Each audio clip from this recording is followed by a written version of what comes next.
Today I'm going to show you how to repot a Bellaria Marfitch Howard's Dream oncidium orchid.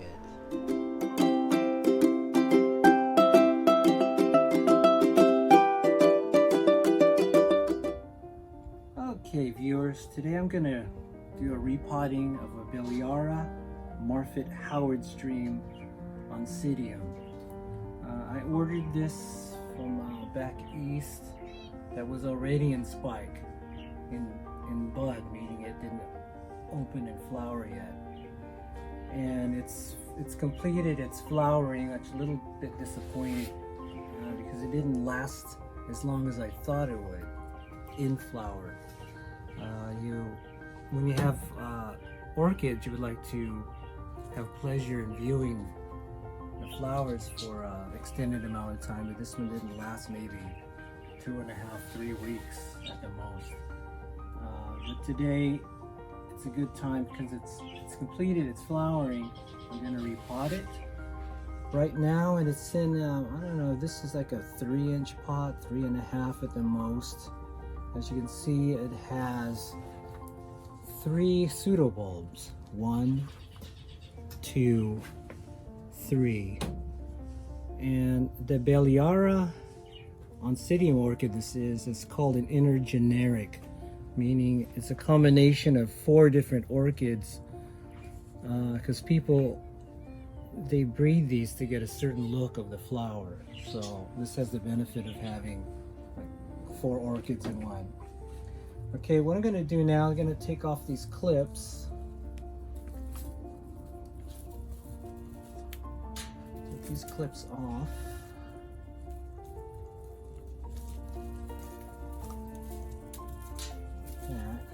Pull off this holder here, take that off. And previously I had sprayed this with a half water and half hydrogen peroxide spray, which I have a little bottle. I'll just spray it again to show you. I sprayed it previously. The reason why I do this is because sometimes if you're going to repot a lot of plants, you're not sure if some have viruses or fungus, and you don't want to spread that to plant. So you want to sanitize your scissor. So I'm going to cut this pretty low because this is done. I'm going to cut it low, maybe like 1.5 inches like there. There, that's all. And now, if you ever repotted a pot, it's basically the same. This is a plastic pot, so it kind of has a give to it. So you want to squeeze it a little bit. Get this container here. And it should slide out pretty easily. So I'm going to hold it. And it's going to slide out, see? Now look at that. It's a very healthy orchid, and look at how much it just squeezed into that little pot. Now I don't know if you know orchids, but orchids like to be cramped in pots. For some reason they like that. But this one's going to have to go to the next size.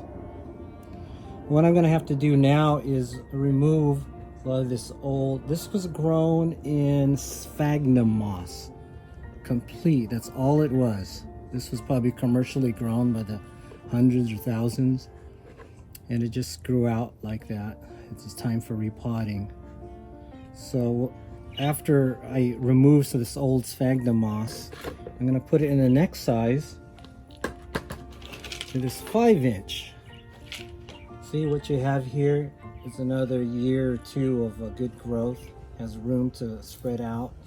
And I'm hoping that instead of getting a single spike like this year, to get a double spike out of this newer pseudobulb that's growing here. So hopefully next spring this will, if it grows healthy, it will have 2 spikes.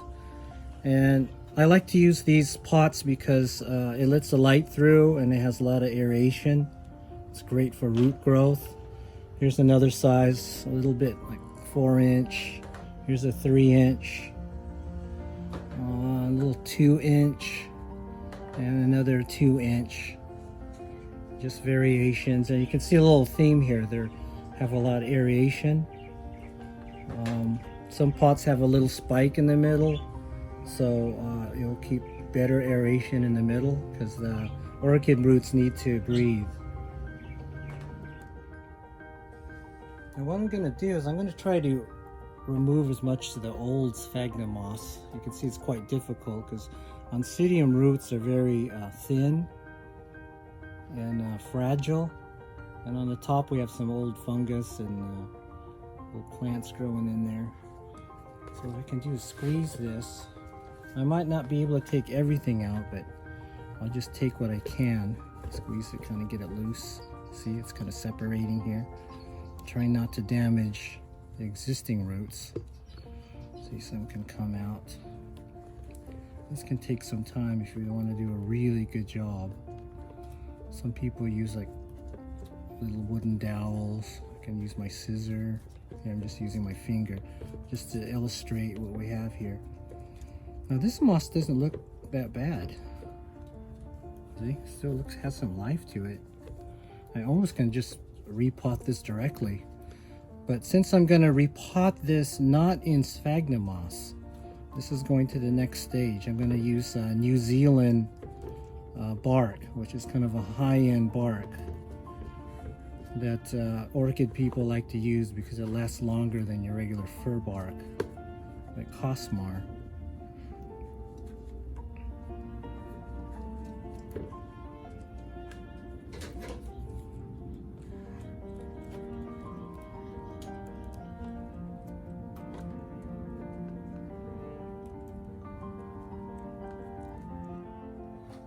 Okay, loosen the roots up and remove some of this sphagnum moss. See, now you can see how the roots are all over, which they were once compacted within that 4-inch pot. Okay, you can see some of the ones I removed. Okay, let's put that to the side. What I have here, what I personally like to do is put some charcoal on the bottom. This is good to keep the bottom of the pot aerated, and it's good at taking beneficial to the bottom. And I have some pre-prepared, let me just stick it in. Some New Zealand bark with some perlite and a few chips of charcoal. I have some small and medium-sized New Zealand bark. This is kind of high-end stuff for orchids instead of using regular fir bark that you see at most of your home garden centers. Here's what I'm using right now: orchid bark from Renewable Forest, organic Pinus radiata bark from New Zealand. You got two sizes of that. Sometimes I use, I add coconut husk, but not to this orchid right now. You can buy this in different sizes. Because orchids are not your ground-dwelling orchids. These are epiphytic. They grow on other trees, rocks.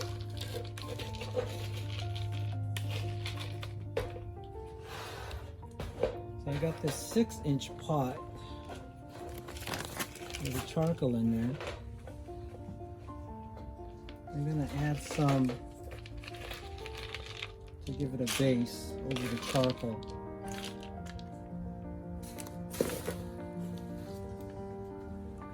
Let's see how it sits in there. I'll have to remove some.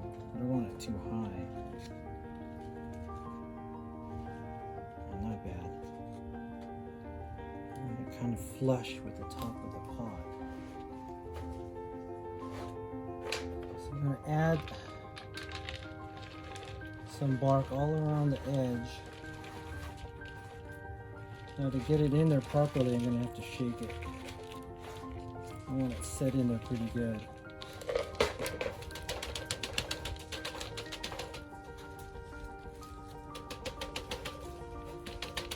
Shake it to settle in there. See how the bark is kind of dropping to the bottom.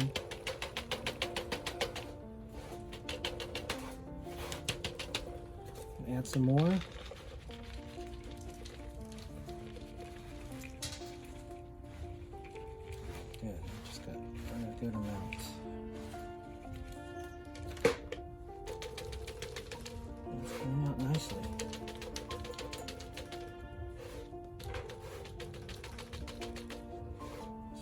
the right size for another several years of growth.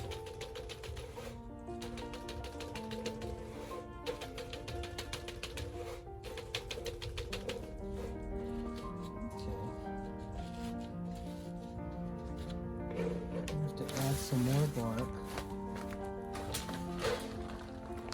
just to the top.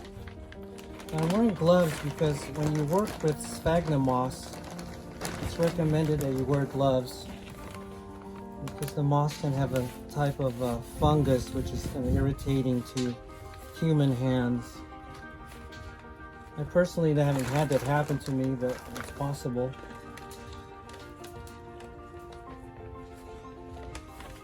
There we go. Now just a little bit more. I use so much of this bark that I stopped ordering 1 gallon bags. I got me a 40-liter bag coming. And this is New Zealand bark.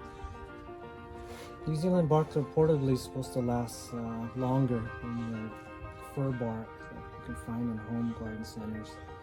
And those are fine. It's just these would last longer. And there you go, my friends. A Bellaria Marfitch Howard Stream repotting from a 4-inch pot, which was this one, to a 6-inch orchid pot, aerated one. The light gets through the roots. This should do quite well. Well, so this is it. Repotting of a Bellaria Marfitch Howard Stream oncidium orchid from 4-inch to a 6-inch. And we'll give you an update on how this grows.